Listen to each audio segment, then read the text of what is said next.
Esto explica, por cierto, el casamiento entre blancos y negros, que se dio, pero fue por los blancos pobres, básicamente, no por los blancos ricos. Olvídate tú que los mantuanos, la gente de clase alta se iba a casar con los pobres. Los más resistentes, en ausencia de hospitales para forasteros, eran recogidos por las negras y mulatas libres que los llevaban a sus casas y los curaban a su costa con tanto cariño y puntualidad como si tuvieran una precisa obligación a ello. El chapetón, es decir, el español, que recobraba la salud agradecido, se tomaba con su enfermera o con una de sus hijas los que permanecían en la ciudad. Tan mal casados integraban la previa urbana trabajando de pulperos o de canoeros y otros ejercicios semejantes en que andan siempre mal vestidos. Como las gentes de las castas se alimentaban de casabe o de plátanos con un pedazo de tasajo, para las mujeres de color casarse con un blanco que, aunque fuese miserable, representaba la posibilidad de blanquear su descendencia y de obtener para ellos una salida hacia arriba. Para los españoles era el precio de la supervivencia. Hay un intercambio, ¿no? Observamos. Esto, por supuesto, habla de blanqueamiento que gente como este tipo niega. Él dice que el blanqueamiento no existía, básicamente. De hecho, ascender o qué sé yo, un pardo, un sambo, y esto lo vamos a ver más adelante en este mismo libro, se camuflaban como indio para no pasar como negro, porque el negro en esa época, hombre, era lo más denigrante jurídicamente. Que eso también responde y obedece a cuestiones prácticas como que, hombre, tú no vas a andar por ahí identificando a qué casta pertenece X o Y persona. Que luego más adelante también en el libro se explica que Jorge Juan y el otro marinero este que no me recuerdo el nombre, que también se llama, me recuerdo, Ulloa, Jorge Ulloa creo que era, dicen que era muy difícil en la práctica distinguir los rasgos fenotípicos de cada quien. Y es normal, loco. Es que imagínate tú andar por ahí distinguiendo los rangos físicos de cada grupo social. O sea, alucinante.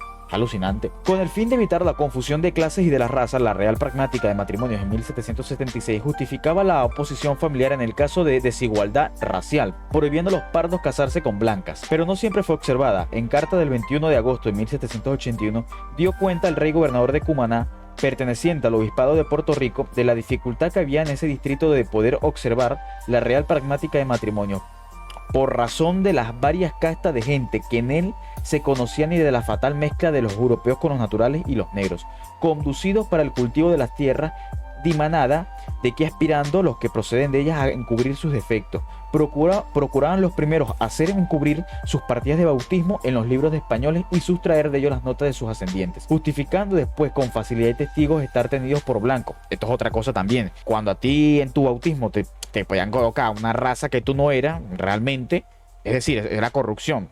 Esto básicamente es lo que pasa por aquí. O sea, había pardos, pero que tenían un color un poco más blanco, no tan negro, que se hacían pasar por blanco, que es lo que pasa aquí. De hecho, Bolívar acusa a Pierre de que él era un tipo acomplejado de sangre negra que se hacía pasar por blanco.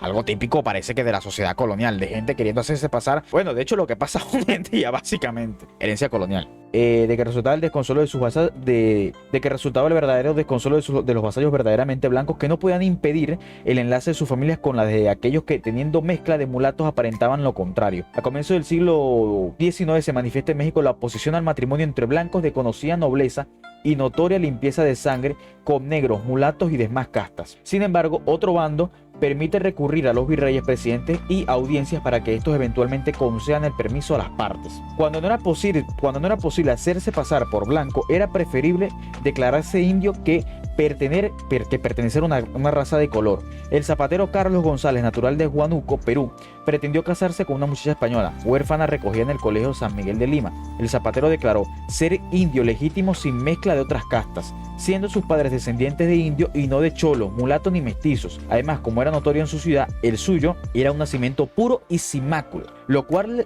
le permitía contraer con su mujer española, pero el aspecto del hombre resultó sospechoso, pues demostraba no ser indio, sino de calidad distinta. Exigió una partida de bautismo que no pudo producir, alegando la distancia que mediaba entre Lima y Huánuco. Al final, y a pesar de su rasgo físico, se le concedió la autorización, ya que la muchacha no tenía familia. Parece, vuelvo y repito, esto es lo que hablábamos Andrew, él y yo hace meses con este tema con respecto, que los criollos son parte de la hispanidad. Los criollos son hispanos, los criollos son un reflejo de la sociedad colonial. Que vuelvo y repito, es como que si yo diga que los delincuentes de venezolanos, los malandros venezolanos no son venezolanos. Claro que son venezolanos, solo que roban, bueno, matan y no hurtan, bueno, son delincuentes, pero son venezolanos. Disparate decir que no son venezolanos porque, no hay venezolanos buenos y venezolanos malos, normal, pero tienen la nacionalidad, tienen la cultura, solo que, bueno, se desvían. ¿Por qué Brigada odia a los criollos? Hombre, bueno, la carta, no, una ley. Y Brigada dice, no, bueno, es que dice procúrese, no está obligando a nadie. Y en parte es cierto, no lo voy a negar, pero vuelvo y repito, al final, más allá de una ley, en la práctica no era común, por no decir muy común, esa política social inclusiva.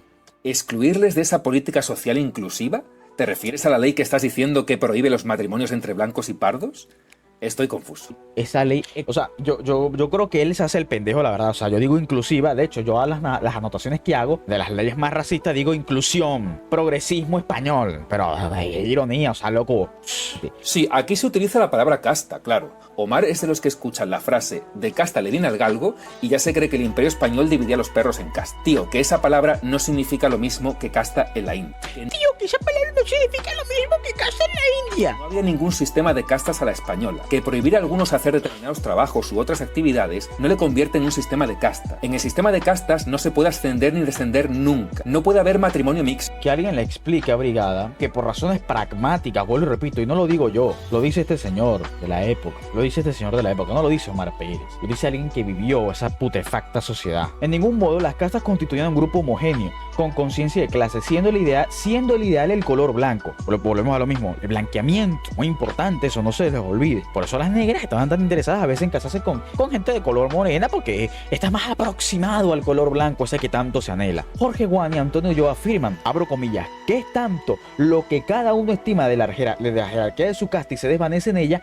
que si por inadvertencia se les trata de algún grado menos que el que les pertenece, se sonrojan y lo tienen a cosa injuriosa, aunque la inadvertencia no haya tenido ninguna parte de malicia, y avisan ellos al que cayó en el defecto que no son los que les han nombrado y que no los quieran sustraer lo que les dio su fortuna. Muy importante la raza, la casta o las calidades en esta época, ¿no, brigadier? Muy importante. En 1784, unas mujeres de mala reputación apodadas las Mingochas protagonizaron en Buenos Aires un incidente callejero que desembocó en un pleito. Al pasar aquellas delante de una pulpería, la mujer del pulpero se asomó a la calle, sin duda para cotillar. ¿Acaso llevamos alguna cola?, le preguntó. La pulpera les contestó que sí, y las Mingochas, en voz alta y alterada y en presencia de los que estaban allí, las llamaron mulata, chola y ladrona, que son palabras mayores y que nadie que debe vivir con honra como nosotros lo deseamos. Básicamente, después la mujer la denunciaron y tuvo que pedir disculpas públicamente. Que por cierto, esto responde a la sociedad putrefacta, maldita, aquella racista, que por ejemplo, cuando Bolívar visitó Perú, a Bolívar lo acusaban de sambo, mulato, de negro. Subí de peso, no, más bien bajé. Lo cierto es que aquella maldita sociedad colonial racista de mierda acusaba a Bolívar de que era negro, de que era sambo, de que era afro y de todo esto, pero no porque era la realidad, sino porque era una forma de ofender a la persona. Es como que si hoy en día a mí me acusan de corrupto, de ladrón, de asesino, una vaina así, y me pasa lo mismo. Y esto lo toma gente como Pablo Victoria diciendo que Bolívar era negro, como que si eso fuese un problema cuando realmente no lo es, y dice, no, es que él era negro y era un acomplejado. Mira, Pablo Victoria, vamos a suponer que Bolívar era negro y se revela por el racismo y la discriminación que sufría. ¿Ustedes le ven algún problema a eso? Yo la verdad que no, más bien está totalmente justificado. Y lo segundo es que Pablo Victoria no se da cuenta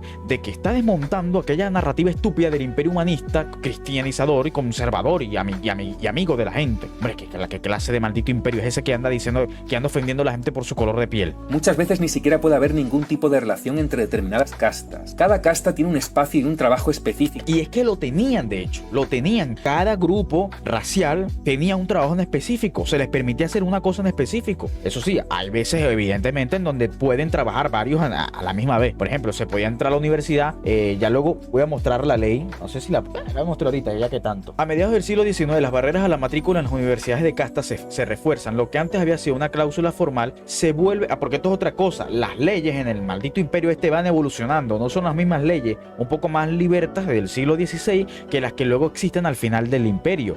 Por ejemplo, si ustedes se van a la Universidad de Caracas, a la Universidad Central de Venezuela, y colocan historia, en la propia historia les va a decir que primero tenían que aprender latín para entrar, y segundo, demostrar su pureza de sangre, es decir, que la gente de color de piel oscuro no podía entrar. Bueno, yo no sé, yo interpreto eso como una especie de racismo, por más que alguien me venga y me diga de que no, era para conservar los buenos modales. Bueno, está bien, entonces tú me estás diciendo que la gente de color oscuro tiene una mala conducta. ¿Por qué? Porque lo traen en la sangre. Por ahí picaron los nazis también, señores, por ahí picaron los nazis. Por eso es que yo digo que el imperio español es un imperio protorracista, pero eso lo explica mucho mejor un amigo mío que se llama Gerardo. Él lo explica muchísimo mejor que yo, pero evidentemente encontramos aquí rasgos de protorracismo y racismo ya directamente, y ya ni hablemos de Cuba y Puerto Rico, que ya ahí es un racismo normal que comparten con sus hermanos los anglosajones. En 1752 una Real Cédula excluye de las matrículas y grados de la universidad los mestizos, zambos, mulatos y cuarterones por parte de la Real Universidad y Protomedicato de la ciudad de Lima, que contrariamente a una ley no se admitan mestizos, zambos, mulatos ni cuarterones. Ha habido algunos de estas zonas castas que por medio del favor y poco celo de los que han gobernado la escuela, por cierto, esta ley yo la mostré en el video este. Y el huevón se hizo el loco, no la vio. Y al final de esta ley dice, yo el rey, yo el rey. El rey firmaba también pragmáticas racistas, brigadier. ¿Tú qué niegas que los reyes? No, los reyes tienen cartas positivas hacia los indios y hacia los blancos. No, sí, también. Y también tienen vainas negativas.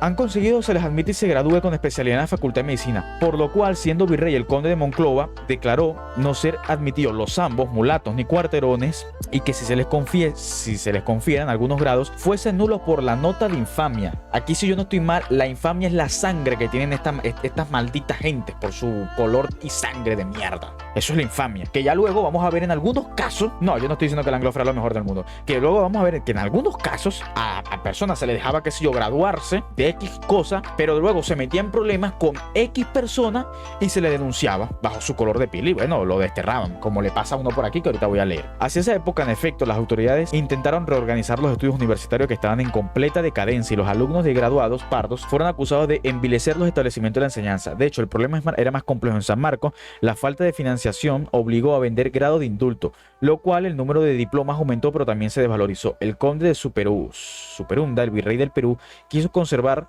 el lustre de establecimiento, aunque el curso de la universidad ministra poca materia a su adelantamiento. Pero el rey había sido informado que en 1754 del descuido de los catedráticos y Superunda formó decreto pidiendo que se verificara si los bachilleres habían... bueno, esto ya no tiene nada que ver.